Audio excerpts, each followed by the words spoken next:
50에서 70%는 한 차례 주사 치료만 하더라도 완치가 되어서 재발을 잘 하지 않더라. 이거 되게 좋은 내용 아닌가요?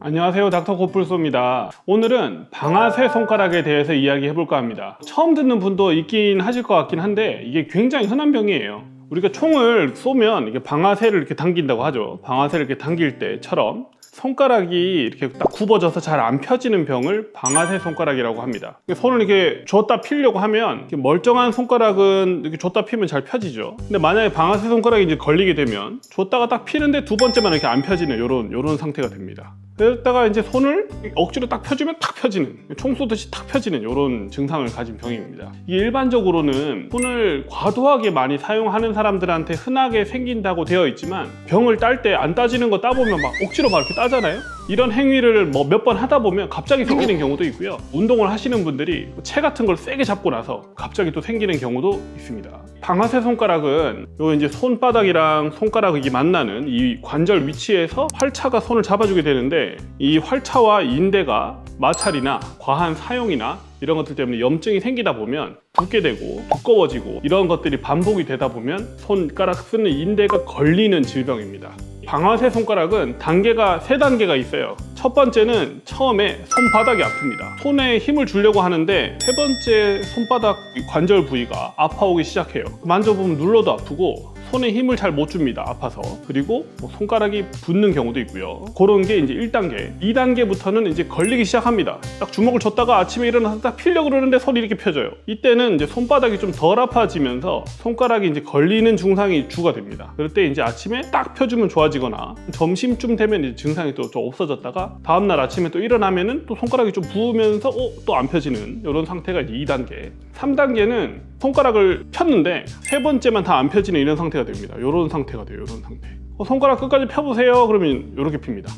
이게 걸려서 짧아지는 거죠. 짧아지게 되면서 손가락 인대가 잡아당겨지니까 손가락을 끝까지 못 펴는 상태. 물론 접었다 펴면 똑같이 걸리는 건 똑같고요. 요걸 이제 3단계라고 합니다. 방아쇠 손가락을 방치하면 안 되는 이유가 바로 이제 3단계 같은 이런 상태 때문에 제가 항상 설명을 드리는데요. 이 손가락이 단순히 이제 굽어져서 안 펴지는 것도 되게 중요하지만 제가 이제 짧아지면서 이렇게 잡아당겨진다 그랬잖아요. 이런 상태를 준 힘 자체가 손가락 관절이 좁아지는 방향으로 힘을 주게 됩니다. 그럼 다른 손가락이랑 다르게 얘는 관절이 좁아지는 힘을 많이 받게 되겠죠. 이런 걸 방치하다 보면 나중에는 손가락 관절염이 좀 더 심화될 수 있는, 더 빠르게 진행될 수 있는 그런 원인이 될 수 있기 때문에 사실은 방치하지 말고 치료를 해줘야 되는 질환입니다.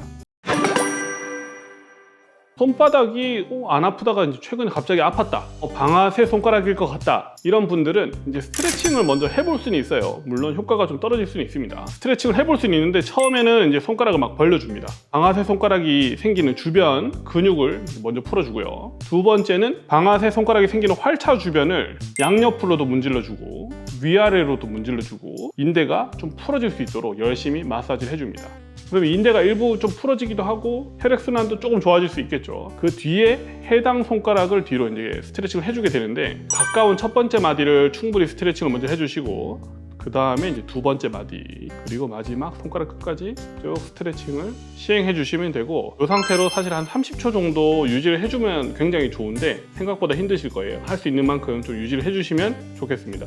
근데 이게 생각보다 아파서 그리고 생각보다 하기가 쉽지가 않습니다. 하지만 집에서 혼자서 자가로 해볼 수 있는 방법이고요.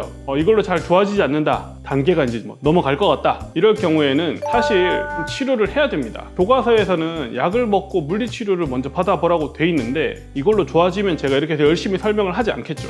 이게 대부분은 젊은 나이에 안 생깁니다. 왜 그렇지? 젊은 나이에는 아직 충분히 누적된 데미지가 쌓이지 않아서 그렇습니다. 근데 우리가 평생 쓰다 보면 아니면 너무 과도하게 많이 쓰다 보면 결국에 이제 이 방아쇠 손가락이 올 때쯤에는 이미 이제 인대 사용량이 많고 이미 인대가 염증이 좀 반복이 되었고 혈액순환도 이미 감소한 상태이기 때문에 쉽게 좋아지지 않습니다. 약을 6개월 동안 먹었어요. 약을 3달 먹고 물리치료를 맨날 했는데 안 좋아져요. 이런 식으로 환자분들이 찾아오시거든요.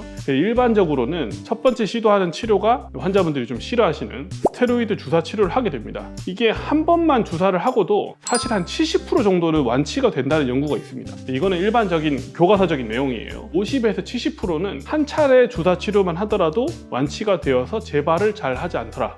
이거 되게 좋은 내용 아닌가요? 근데 제가 치료해보면 스테로이드 주사 용량을 높게 쓸 필요도 없습니다. 이게 딱 좀 풀어질 수 있을 정도로 저는 한 5ml 정도 사용하게 되는데 5ml만 사용하더라도 재발 안 하시는 분들이 최소한 반은 된다. 물론 우리나라 또 일을 좀 많이 하잖아요. 동일 반복 작업을 많이 하는 분들은 어쩔 수 없이 재발생할 수밖에 없겠죠. 좀 장기간, 2달, 아니면 긴 분들은 6개월, 좀 장기간 증상이 없이 잘 지내시는 걸 자주 보게 됩니다. 대부분은 그래요. 환자분들이 생각하는 것보다 스테로이드를 적정량 잘 사용했을 때, 특히 이제 방아쇠 손가락 같은 경우에 여러 번 반복해서 맞을 필요가 거의 없기 때문에 대부분 부작용이 아예 없다고 보시면 되고, 부작용도 없이 아주 좋은 효과를 가지고 있는 치료가 있구나 이렇게 생각을 하시면 됩니다.